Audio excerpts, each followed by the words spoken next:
Que Dieu te bénisse. On appelle Jésus pour la sœur Israël. Que le Seigneur te bénisse. Alléluia. Le premier songe qu'elle vient d'expliquer est exactement le même songe qu'avait eu la sœur Priscille il y a de cela 7 ans en arrière. Et c'est exactement la même question qu'avait posée la sœur Priscille dans le passé il y a de cela 7 ans. Ici, il n'était pas construit comme ça. Que est-ce que Dieu, ce qui se passe à l'église là-bas, révèle-moi.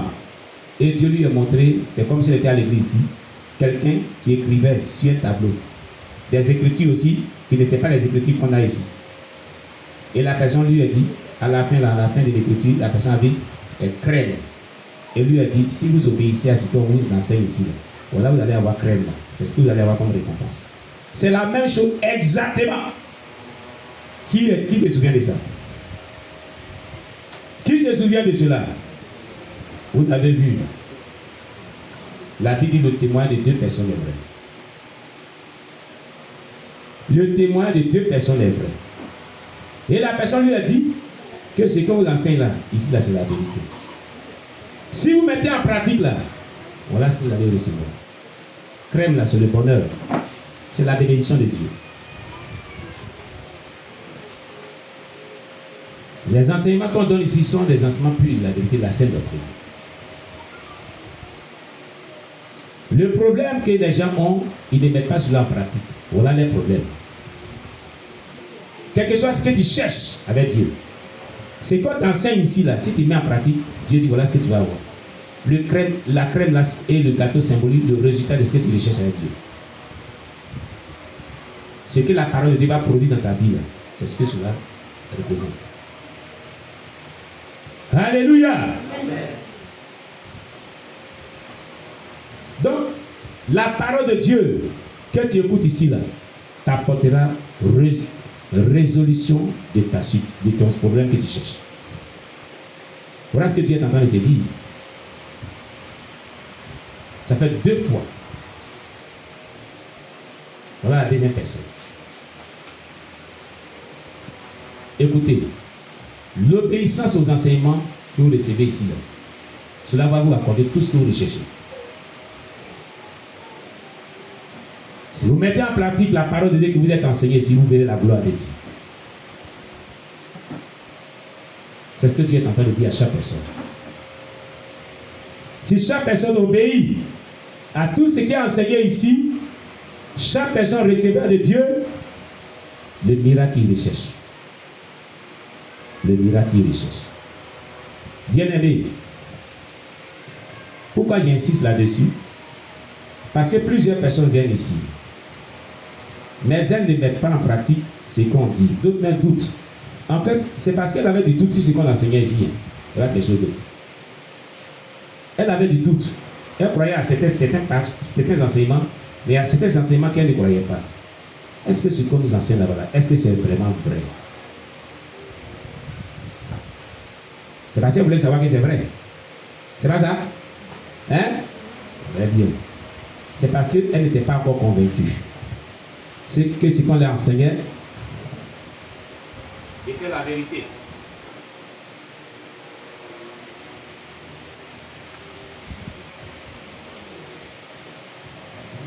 Alléluia. Voilà pourquoi toi qui avais peut-être des doutes aussi, je vais t'exhorter à ne point douter. À ne point douter. Amen. Mais ce que Dieu désire, c'est que ces enseignements-là que tu reçois, que tu puisses les mettre en pratique. Tu veux le miracle de Dieu. Tu veux le bonheur de Dieu. Ah bon? Vous n'entendez pas bien? Ah, il y a un écho. Gloire à Jésus. Qui a touché mon équaliseur? Amen. Donc, ça va maintenant? Hein? Aïe, aïe, aïe, aïe, aïe. On a un souci avec la connexion. Bien, c'est plus de nos fautes. Alléluia. Donc, je voudrais vous exhorter vraiment à obéir aux enseignements que vous recevez ici. Amen. Ces enseignements-là sont pour glorifier le nom de Jésus-Christ dans la vie de tout un chacun. Gloire à Jésus-Christ. Que le nom de Dieu soit béni. Bon, concernant le deuxième témoignage qu'elle vient de rendre, alléluia, vous avez su ce témoignage. Aujourd'hui, les gens font les enlèvements. Les enlèvements pour détruire la vie des gens. Enlèvement pour détruire la vie des gens. Vous voyez?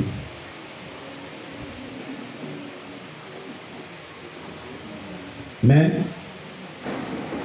elle vient d'échapper à l'enlèvement pour aller détruire sa vie. N'est-ce pas?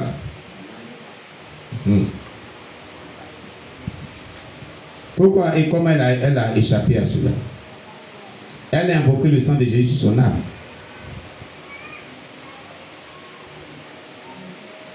C'est pas ça? Elle a invoqué le sang de Jésus-Christ sur son âme.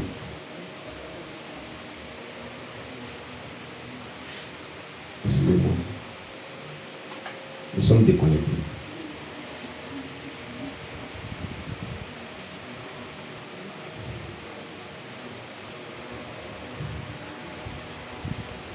Amen.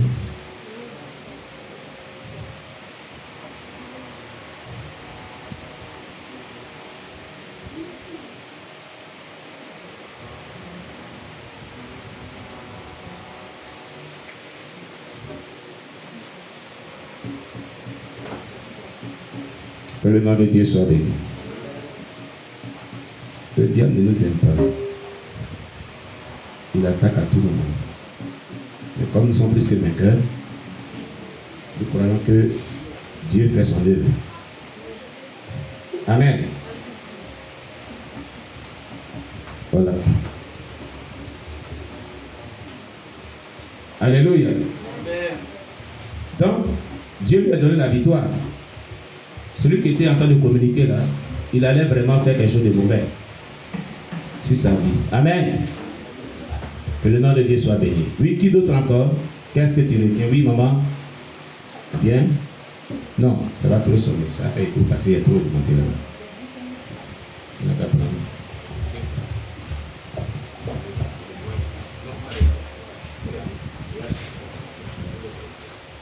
D'accord.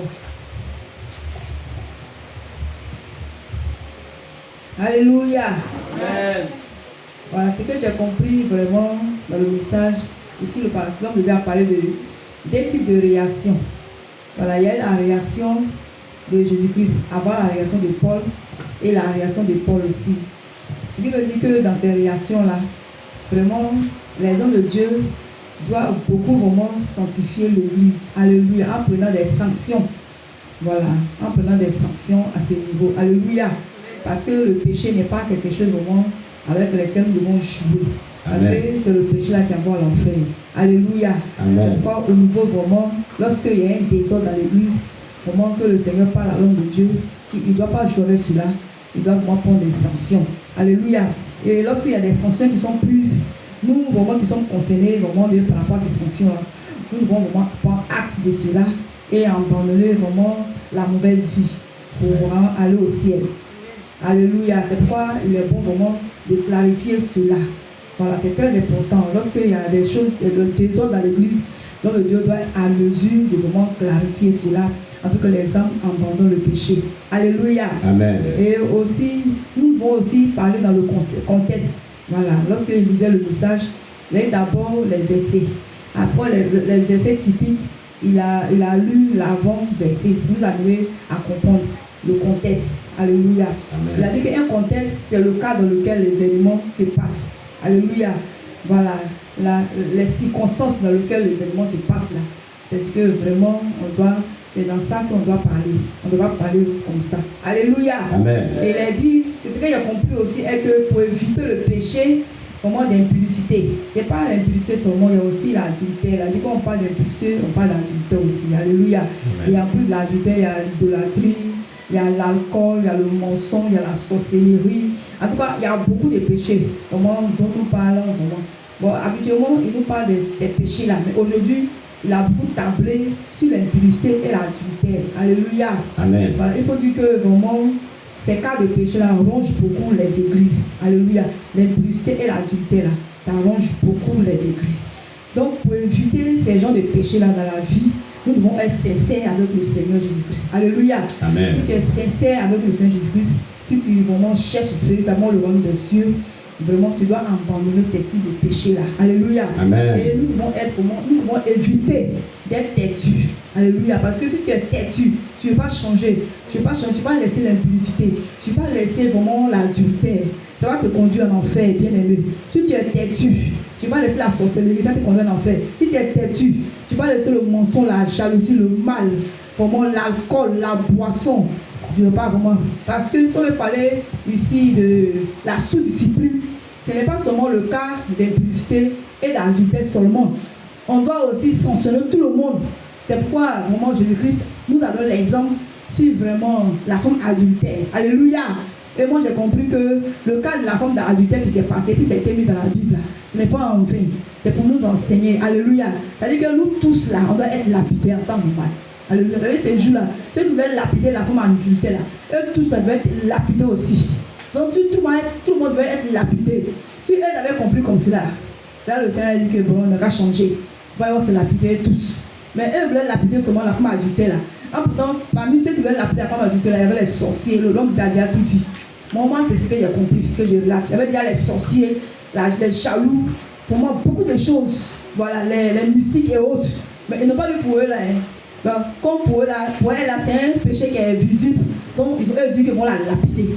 Donc, le Seigneur dit, d'accord, si personne n'a péché parmi vous, la lapider là. Donc, ils ont trouvé, et après, vraiment aussi, souvent aussi dans le péché, ils l'ont laissé. C'est un message. Alléluia.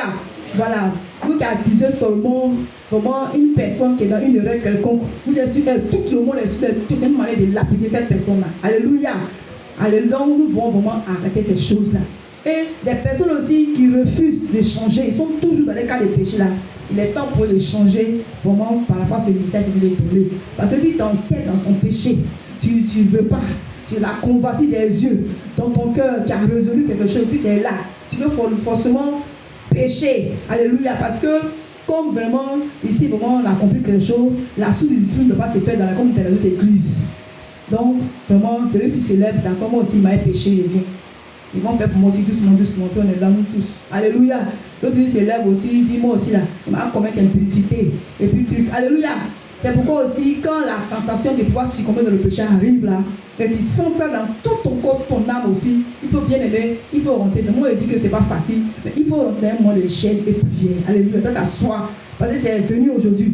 Le désir, t'aimer, ça vient par la base. Le désir, tu vas dire, le désir de succomber dans le péché sexuel m'arrive. Moi, j'ai une chaîne de prière pour tuer la chair. Amen. Parce que c'est la chair et c'est le désir qui se manifeste comme cela. Donc, rentre dans un moment de chaîne de prière. Demandez sincère, c'est pour nous appelle la sincérité ici.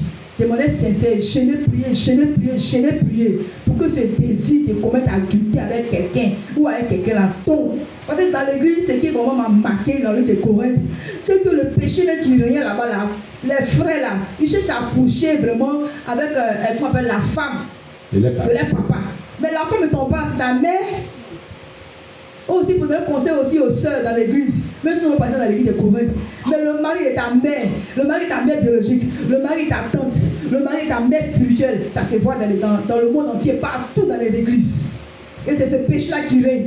Le mari est ta mère, tu le convoites. Tu as désir sexuel envers le mari et ta mère. Mais tu veux l'appeler maman, tu l'appelles papa. Mais en dessous là, tu peux te dire que c'est le diable même qui t'envoie. Donc, il faut un moment de jeûne de prière pour que Satan quitte ta vie.